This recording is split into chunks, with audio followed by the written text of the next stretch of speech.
the heat from a ball of flame. Our strength in numbers is a roll of the dice. Played 1,000 hours and Good morning. Happy Friends Day to you. This is Jonathan Albin, Game Market Guru, and this is Nikos RPG. Today we're embarking on a new kind of a show, and therefore we have a new kind of a screen layout. Here we go. Making Believe a Christian Gamer's Perspective, and my reason for doing this is a whole bunch of different fronts. One of which is I have been a games professional and a participant in all forms of tabletop play, including role-playing games going back better than 50 years. And I haven't really taken the time to discuss it in the perspective of my faith or of my struggles with the world as it is until now, and so this is a great opportunity to do so. I am one of the few, quote, survivors of the time known as the Satanic Panic, early 80s and even into the mid 80s, dealing with the ramifications of the association of all forms of, basically youth entertainment and the status quo of the Christian environment. And as a survivor, I was fundamentally an apologist for, or I guess you'd say a confessor of our faith, so to speak, in terms of games and gameplay. And so from thence until now, there's always been this uneasy truce sort of between the game playing community and Christianity, and I wanted to kind of explore that in a conversational way. So, if you will, indulge me. If you have any questions, comments, or concerns, I'd be glad to respond to them. As this is a new channel, I don't anticipate we'll have a monstrous audience off the get-go, but the truth is you have to look at your perspective as a Christian as a sort of chicken or the egg proposition. When I became a Christian, I had already been playing games for decades, but I was also a Christian most of the time that I played because I was raised in a faithful family who was involved with Christian pursuits. My parents' background kind of puts me in a rather unique perspective. My father's family was from a sort of an early splinter of the Mennonite faith, known as their collective term was the Dunkard Brethren. Had to do with a split, a rift, I can't remember, there's an actual schism between members of the Mennonite faith concerning other particular issues, and my father's background being of the Mennonite group was fundamentally peace lovers, advocates for non-intervention in the world, the concept of a person just taking care of their own responsibilities and family and not dealing with the outside world. Whereas my mother's background was in an early schism, if you will, from the what is now kind of defined as the primitive church, a faith-based community that had drifted from basically a Methodist and Presbyterian group, collectively known as the Churches of Christ. And so my mom's pressure on my dad's more passive belief system led them to kind of pick a split the difference, middle of the road kind of a perspective. And so my earliest remembrances were being part of a Baptist church, before I was old enough to know what the difference was. I remember being bused to Bible classes, writing with other kids and singing songs and stuff on a refurbished old school bus, and the concepts of worship and whatever were very, very watered down. They were basically made for the purpose of spoon feeding to children in order to propagate those children to bringing their parents, and therefore expanding the body of Christ through adding new families that way. And so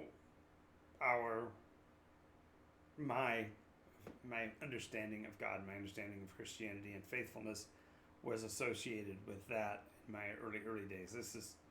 I'm talking, when I was 4, 5, and 6. I wasn't of any mindset to be arguing or debating any of the deep subjects of Christianity at that point, as it were. But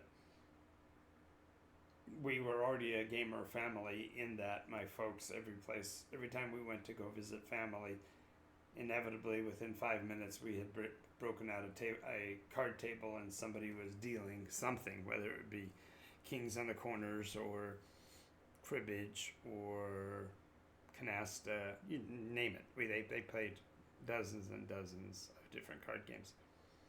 And my faith community and my family were fundamentally the same, so there was no hard line break between when we were of the faith community and when we were of our family. They were pretty much one and the same. My grandparents' religious position was very liberal in terms of accepting other splinter groups. So though my mom and dad's direct congregational association was off of what would have been the standard directions of the other sides of the family, especially my maternal grandparents were very accepting of all of that. Christianity to them was Christianity, so you didn't have to draw hard lines. And as a matter of fact, I think that really contributed to my position early on about the delineations of Christianity, even as I was studying myself and beginning to understand what the community was supposed to be responsible for and such. By the time I got to 9, 10, 11, and I was approaching the time when I actually learned about role-playing games and all of that, I was pretty stable in my Christian beliefs. I had been immersed into Christianity within the arguably more strict primitive church aspects, as they were the ones who were running the Bible camp, and that I was at when I came to the decision to become a Christian. But that faith decision was almost more of an intellectual nature than it was of an emotional one. I've always been much more rational, perhaps, than most. Some would say I'm precocious and annoying, but having said all of that, the point is that once I was a Christian, then the practices of role-playing games, when they did intersect with my life, there was no red flags that went off, no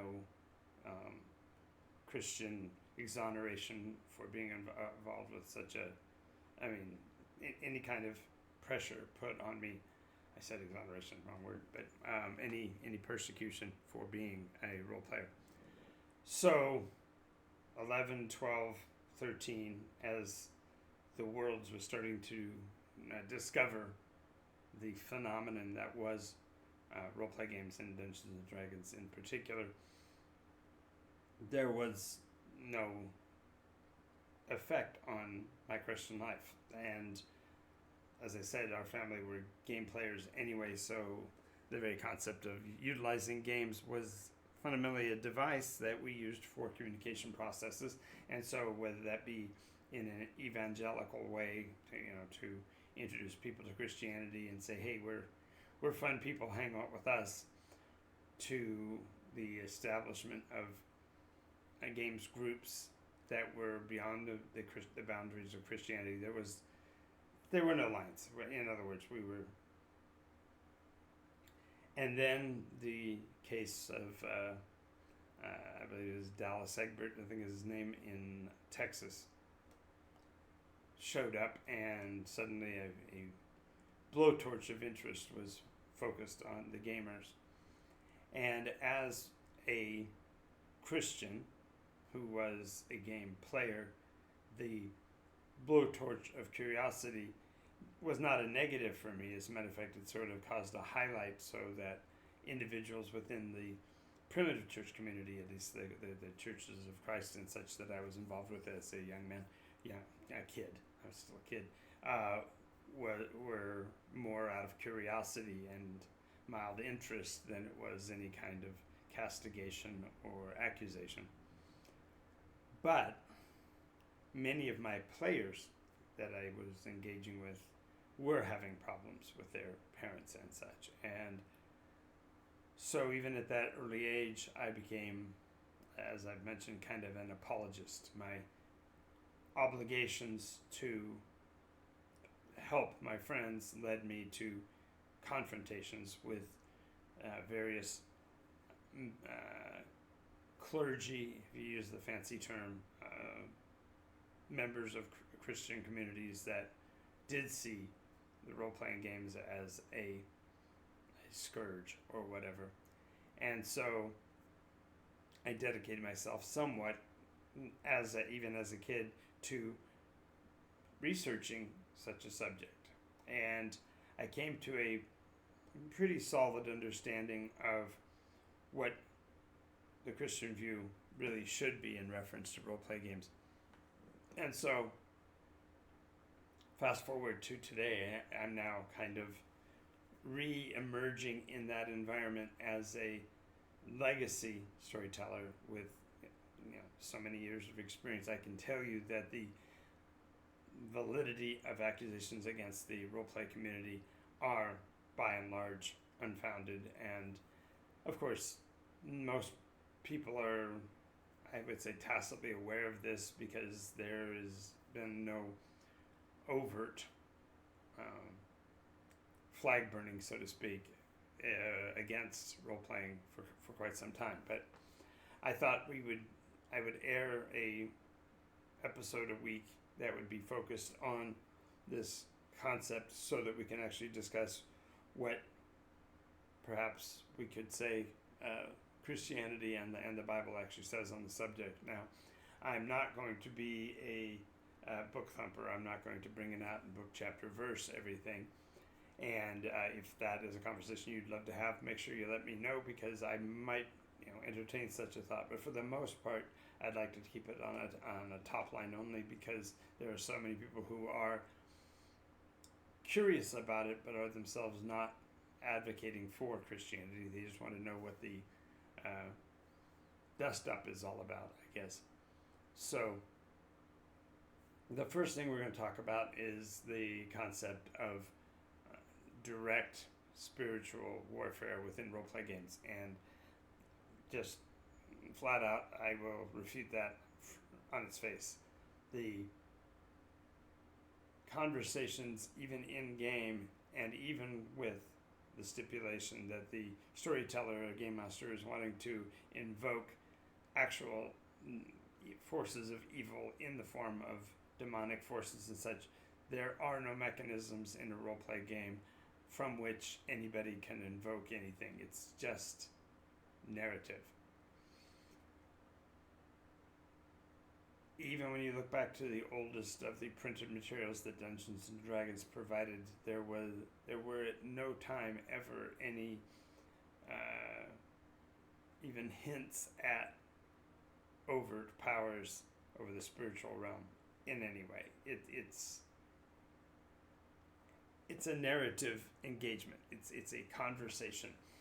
And as such, therefore, there isn't really anything that could be argued for saying that roleplay games invoke evil directly, but we will talk about that in a deeper detail when we get to the story of Ezekiel, but I'm sorry, Elijah, but we'll forego that for now.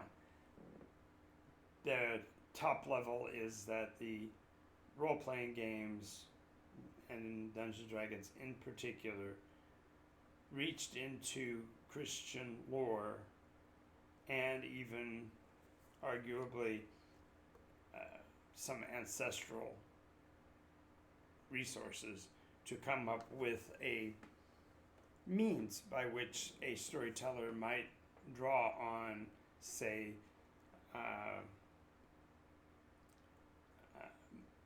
Paradise Lost, or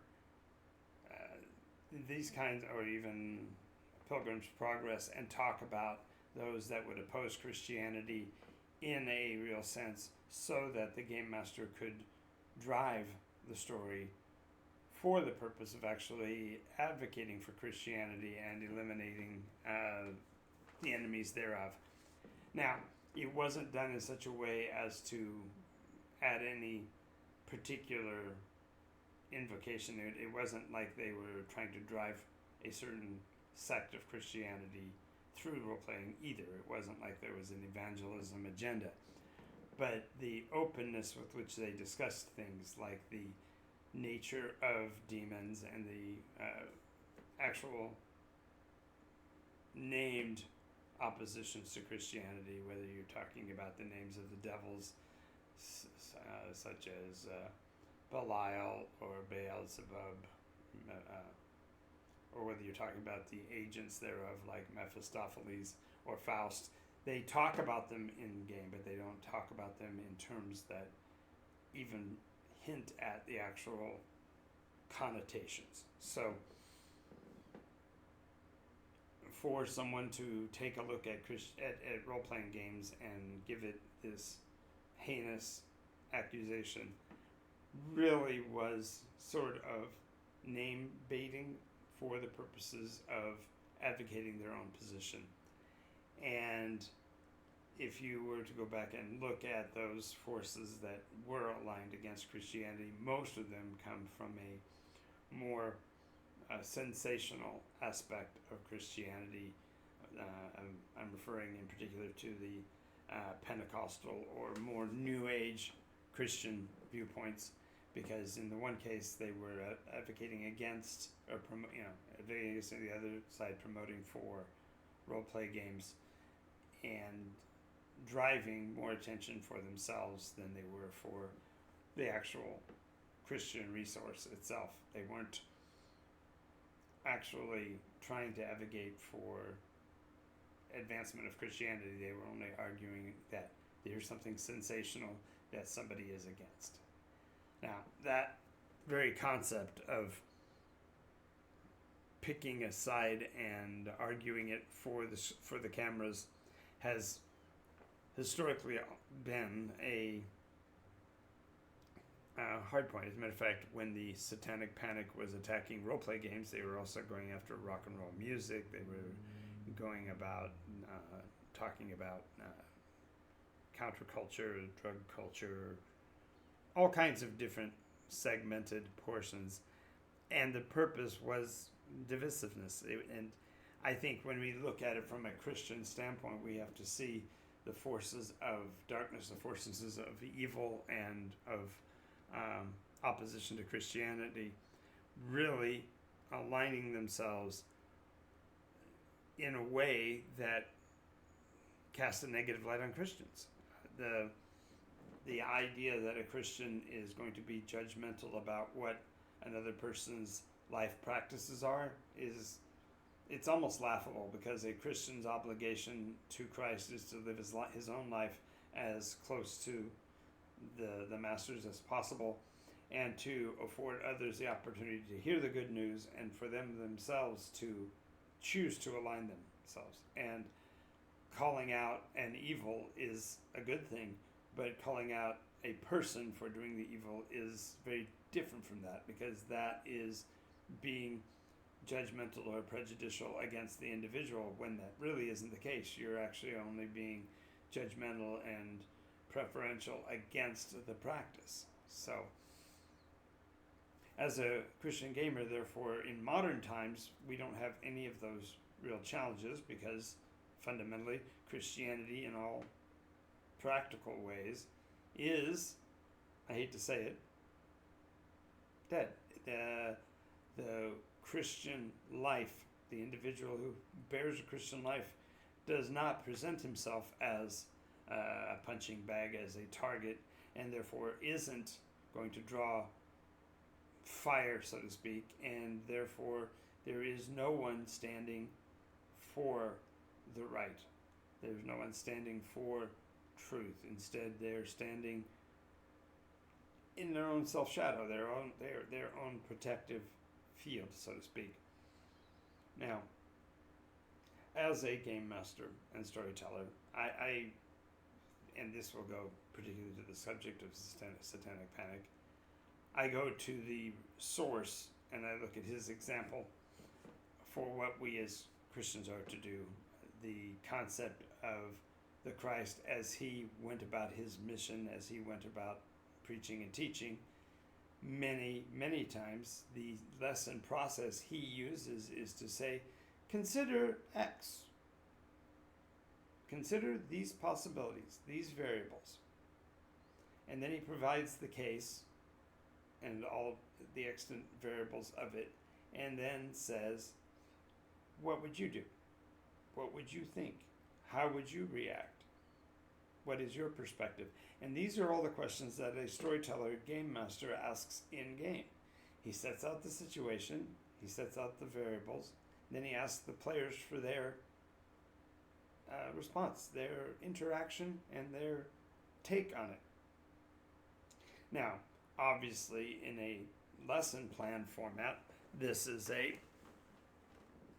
obvious walking of the individual down the primrose path, so to speak, being led from one awareness to a new awareness and enlightening the student along the way to the point where they make the decision and make the conclusion, which the teacher, the trainer, the educator, the master was leading towards. In such a fashion, therefore, I, as a storyteller, endeavor to do just that. I tell a story, I explain the situation, and then I ask for player input.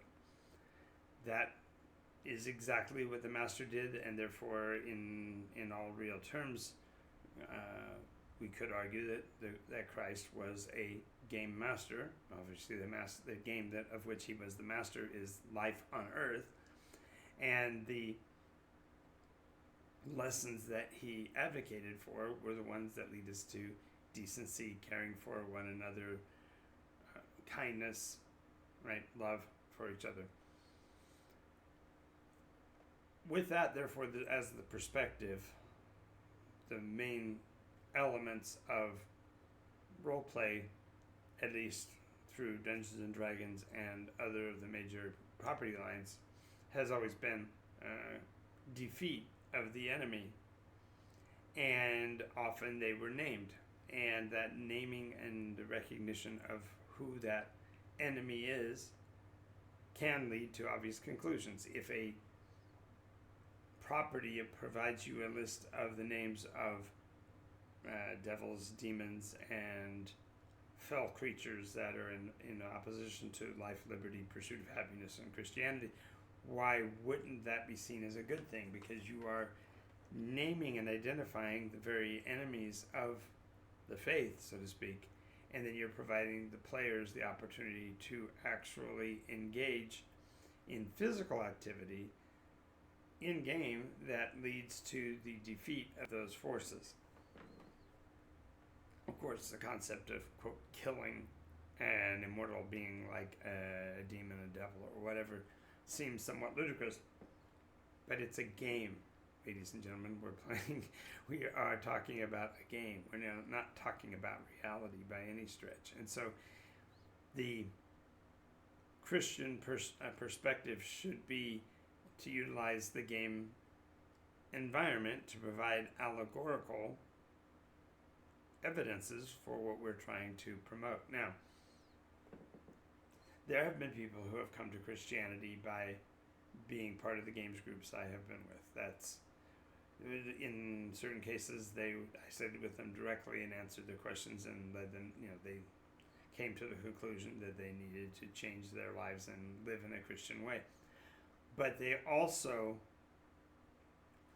were involved with that decision making before and after they played in the games groups with me. So it's there's no pride when I say that I talk to people about Christianity. It's not like I'm waving a banner saying that I'm a great Christian because I'm a gamer. What I am saying is that the game's perspective doesn't change my tasks, doesn't change my obligations or my purposes either. So with that being the case, the reason why I'm doing this particular broadcast is so that each week, if you are a gamer or you are a Christian and are curious, I want to give you an opportunity to ask those questions that you feel are on the edge or too taboo to bring up within your own faith community, or conversely are so trivial that it would feel like a waste of time to ask anyone else. So the layout and the purpose of this is literally just to give us a framework to work with. Now, with the understanding that a gamer's perspective is useful, the thing to realize is that at one point I did the numeric study in terms of the argument that role-playing was leading to an increased amount of teenage suicide or teenage violence. And the evidences concerning those people who were in the, I guess you call it the sweet spot of being role-play gamers, which means intellectual, clever, smart, use whatever term you want, precocious youths who were involved with role-play games, fall into categories that are far less likely, rather than more likely, to be involved in such horrible conditions as we were just talking about. So the advocacy should be on the other side, that we should increase the number of people that are involved in socially interactive gameplay, whether it be role play or tabletop, because those numbers actually decrease those negative responses. And I will endeavor to create that study going forward, and perhaps this format will be a way to do that. Now, I'm not going to be doing much more than this today. It may be a short episode, and in the future we will extend this, but I just wanted to make sure you understood that Nikos RPG as a mechanism is a quick to learn role-play mechanism that gets you into the action relatively quickly. 5 minutes and you're playing, and easy to learn, easy to pick up, and intuitive. And I'm not going to go much more into that right now. If you want to know more, you can visit our website at nikosrpg.com. And for more on the lore of the world of Nikos and the stories that I particularly tell, check out www.nikosrpg.info. If you like what you're seeing, please follow this channel on Twitch. And if you want to aid us in any way, check out our Patreon account at patreon.com/Nikos. I want to thank you again and wish you a very happy Friends Day, and I will see you next time.